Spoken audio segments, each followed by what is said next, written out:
ये आदमी दुनिया का आखिरी बचा हुआ इंसान है। पूरी दुनिया के लोग वायरस की वजह से मर गए। ये आदमी शहर के सबसे बड़े घर को अपना घर बना लेता है और महंगी महंगी चीजों से सजाने लगता है और वो नंगा ही सुपरमार्केट चला जाता है और जो दिल करता है वहाँ से उठा लेता है और हर एक काम करता है जो नॉर्मल इंसान नहीं कर पाता।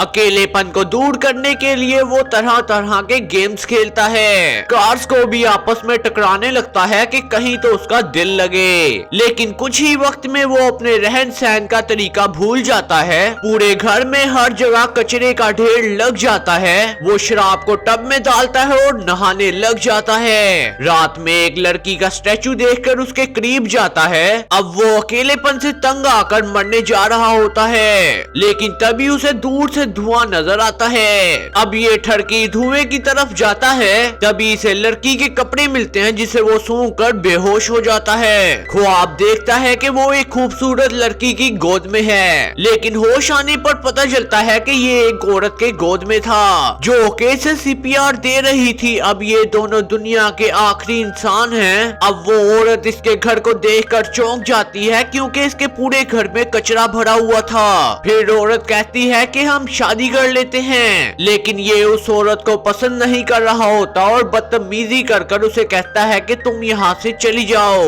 लेकिन कुछ दिनों के बाद ये दोनों आपस में शादी करने के लिए मान जाते हैं और ज्वेलरी शॉप जाकर एक दूसरे को अंगूठियां पहनाने लग जाते हैं। फिर सुबह कहीं जा रहे होते हैं तो अचानक से इनकी गाड़ी किसी की गाड़ी से टकरा जाती है, जिसमें से कम उम्र एक खूबसूरत लड़की निकलती है। अब ये ठरकी पछताने लगता है कि उसने उस औरत से शादी क्यों की। अब वो उस लड़की को इम्प्रेस करने में लग जाता है और शेव कर कर अपनी हालत ठीक कर लेता है। सुबह में वर्कआउट करने लगता है और उसके लिए चोरी कर कर गिफ्ट लेकर आता है ताकि वो इम्प्रेस हो जाए। फिर सोचता है कि मैं इसके साथ भी शादी करूं। फिर रोने की एक्टिंग करता है और अपनी वाइफ से कहता है कि मुझे इस दुनिया की बहुत ज्यादा फिक्र है, अब मुझे लड़की के साथ भी शादी करनी होगी। इसकी वाइफ ये सुनकर उसे घर से निकाल देती है। अब ये इन दोनों से माफी मांगने की बहुत ज्यादा कोशिश करता है, फिर ये दोनों इसे माफ कर देती हैं। अब ये बात सुनकर बहुत ज्यादा पागल हो जाता है।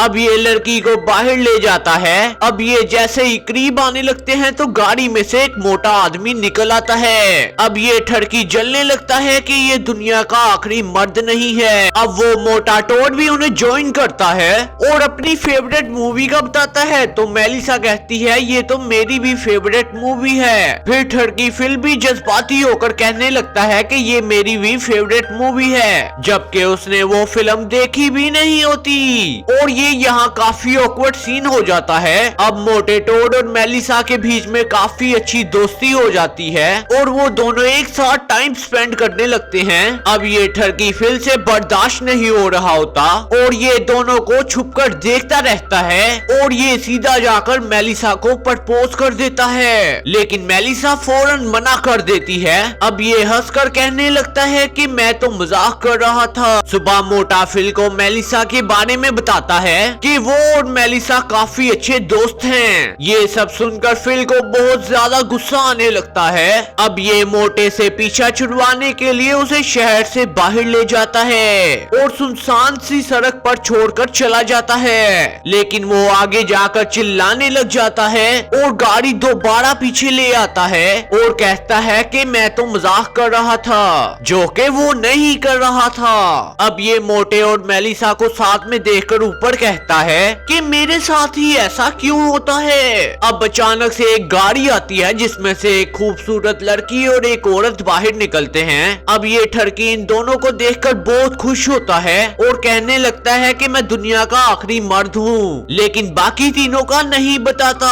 और फिर ये दोनों के घर पर चला जाता है और वो फिर मिलकर कहती हैं कि हमें दुनिया की पॉपुलेशन बढ़ानी चाहिए। ये बात सुनकर इसका दिल गार्डन गार्डन होने लगता है। अब ये सिंपैथी लेते हुए कहता है कि मेरी वाइफ मर गई है। अब ये तीनों प्लान करते हैं कि हमें लॉन्ग ड्राइव पर जाना चाहिए और दूसरी तरफ ये तीनों भी शॉपिंग का प्लान बनाते हैं। फिर गाड़ी में खुशी से पागल हो रहा होता है कि उसकी तो लॉटरी निकल आई। तभी दोनों की गाड़ियां भी आमने सामने आ जाती हैं। अब ये देखकर सब खुश होने लग जाते हैं और दूसरी तरफ फिल छुपने लगता है कि उसका झूठ पकड़ा जाएगा। अब कैरल फिल को गाड़ी में देखकर कहने लगती है ये तो मेरा हस्बैंड है, और सभी के सामने इसका झूठ पकड़ा जाता है कि इसने झूठ बोला कि कैरल तो मर चुकी है। गुस्से में सब लोग इसे यहीं पर छोड़कर चले जाते हैं और ये चलते चलते सुबह में घर पहुंचता है और गेटअप चेंज कर कैरल से कहता है कि मैं उस घटिया फिल का भाई हूँ, लेकिन कैरल उसके मुंह पर दरवाजा बंद कर देती है। अगले दिन से ये फिर से अकेले रहने लग जाता है जैसे कि ये पहले रहता था, और इसे अकेले देखिए औरत इसे अपने घर पर बुलाती है और वो लड़की भी। अब इस ठड़की में नई किरण जाग जाती है। अब ये मोटे से बात करते हुए सोचता है कि क्यों ना मैं शहर से बाहर लगे साइन बोर्ड को मिटा दूं ताकि कोई नया इंसान आकर उन्हें डिस्टर्ब ना करे।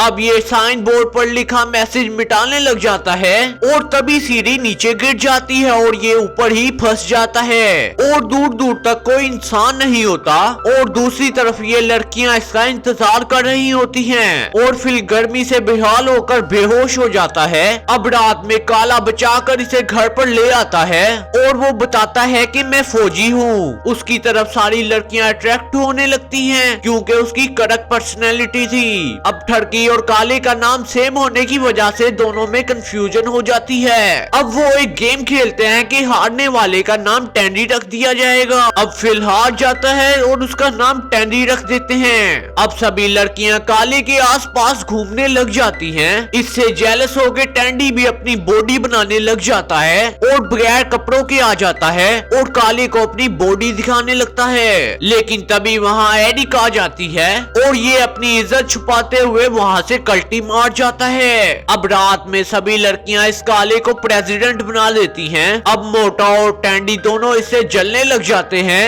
और एक प्लान बनाते हैं और टैंडी कहता है कि हमें इसे दूर छोड़ आना चाहिए जैसा मैंने तुम्हारे साथ किया था। अब ये सुनकर मोटा टोड नाराज हो जाता है और कहता है कि मुझे लगा था तुमने मजाक किया है। रात में फिल और कैरल साथ में आते हैं और कहते हैं कि उन्होंने बिजली इजाद कर ली और एक लाइट बल्ब जलाकर दिखाते हैं, और यहाँ टैंडी उसका बल्ब गिरा देता है और कहता है कि मुझसे गलती से हो गया, और सभी उस पर इल्जाम लगाने लगते हैं कि उसने जानकर किया। अब काला फिल जो कि प्रेसिडेंट है वो कहने लगता है कि कहीं दूर चले जाओ।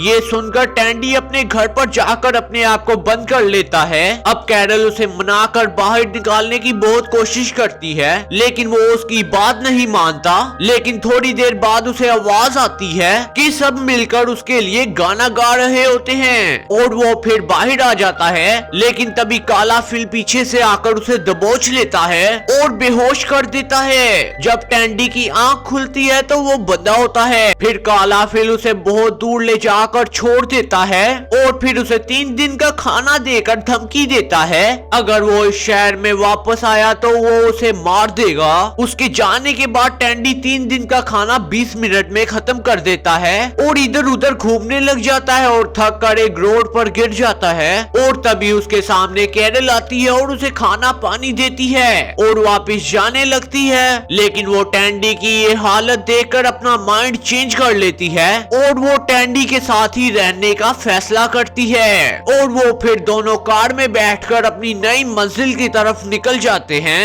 और यहीं पर सीजन एंड हो जाता है। सीजन 2 के लिए चैनल को फौरन से सब्सक्राइब कर लो।